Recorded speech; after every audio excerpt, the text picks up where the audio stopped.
मित्रों प्रणाम। लोक व्यवहार और विषमताएं सीरीज में आपका स्वागत है। यदि आप सामाजिक विषमताओं के विश्लेषण में, दर्शन में, धर्म, संस्कृति और योग में रुचि रखते हैं तो कृपया इस चैनल को सब्सक्राइब कर लें।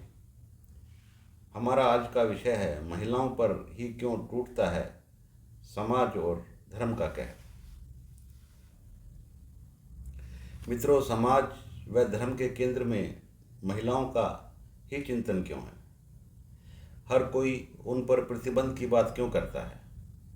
हमारी मानसिकता के केंद्र में महिलाएं और उनका चरित्र ही क्यों रहता है? पुरुषों को तो पूर्ण स्वतंत्रता है, फिर महिलाओं के लिए नियम क्यों बना दिए गए हैं? ऐसा लगता है कि पूरी सामाजिक संस्कृति स्त्रियों को ही नियंत्रित करने में लगी हुई है। इस्लाम में तो स्त्रियों को लेकर पूरा इंस्टीट्यूशन ही खड़ा कर दिया गया है। उनके आने जाने को लेकर, उनके रहन सहन को लेकर, उनके वस्त्रों के लिए भी पूरी व्यवस्थाएं बना दी गई हैं।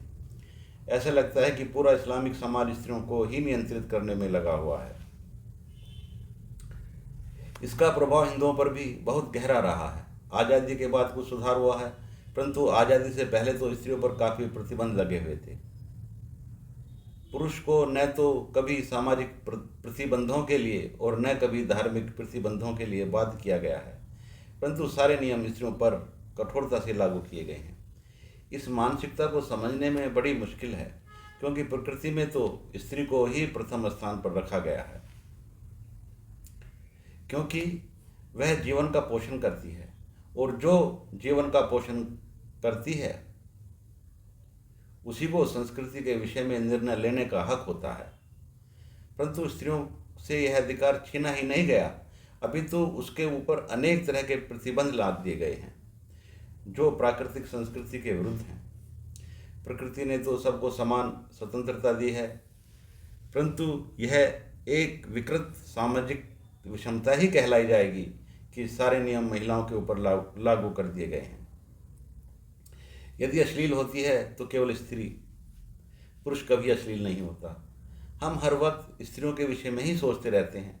यह बड़ी विडंबना है कि हमारी मानसिकता में यौन कुंठा इस कदर हावी हो गई है कि हमें हर वक्त संस्कृति के नाम पर स्त्रियों के ही चरित्र का ध्यान रखना होता है। पुरुष की आज़ादी तो इंटैक्ट है।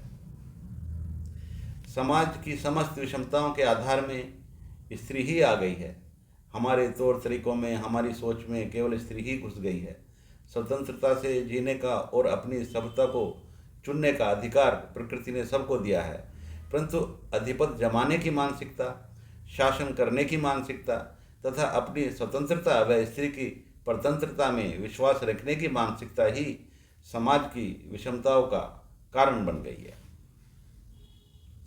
आदमी को छोड़कर दुनिया में ऐसा कोई प्राणी नहीं है जो अपने शरीर को अश्लील कहता हो। यदि हम मान भी लें कि आदमी का मानसिक व सामाजिक विकास हो गया है, तो भी हम किसी भी प्रकार से प्रकृति के द्वारा उत्पन्न की गई कृति को अश्लील नहीं कह सकते। यदि मनुष्य को अपने विकास पर गर्व है, तो फिर समाज में किसी के लिए स्वतंत्रता और किसी के लिए स्वतंत्रता क्यों है? यदि मनुष्य कहता है कि वह विकसित प्राणी है, तो फिर स्त्री को लेकर के उसकी मानसिकता विकृत क्यों है? प्रकृति के केंद्र में स्त्री है, क्योंकि स्त्री ही जीवन को पोषित कर प्रकृति को आगे बढ़ाती है। पुरुष तो केवल उसका सहयोगी ही हो सकता है। हमारी आर्य और सनातनी संस्कृति के केंद्र में भी स्त्री थी, क्योंकि वे लोग इस तथ्य को समझते थे कि प्रकृति और जीवन को आगे बढ़ाने का और सुरक्षित रखने का काम केवल स्त्री ही कर सकती है, इसलिए स्त्री का पूर्ण सम्मान करते थे। सनातनी संस्कृति के 3 मूल स्तंभ बताए गए हैं: धर्म, अर्थ और काम। और इन्हीं तीनों स्तंभों की झलक सनातनियों के हर धार्मिक स्थल पर मिलती है। उनकी आस्था धर्म यानी ज्ञान, अर्थ यानी व्यापार और काम यानी जीवन का स्रोत। आर्यों के लिए और सनातनियों के लिए काम कोई मनोरंजन की वस्तु नहीं, उनके लिए वह एक प्राकृतिक कर्म था और आज भी है। शिवलिंग उसी आस्था का प्रतीक है। जो लोग काम को और स्त्री को मनोरंजन की वस्तु समझते हैं, वे लोग प्रकृति के धूर्तम अज्ञानियों में से हैं। क्योंकि पशु और पक्षी भी काम को एक प्राकृतिक कर्म ही समझते हैं। धन्यवाद।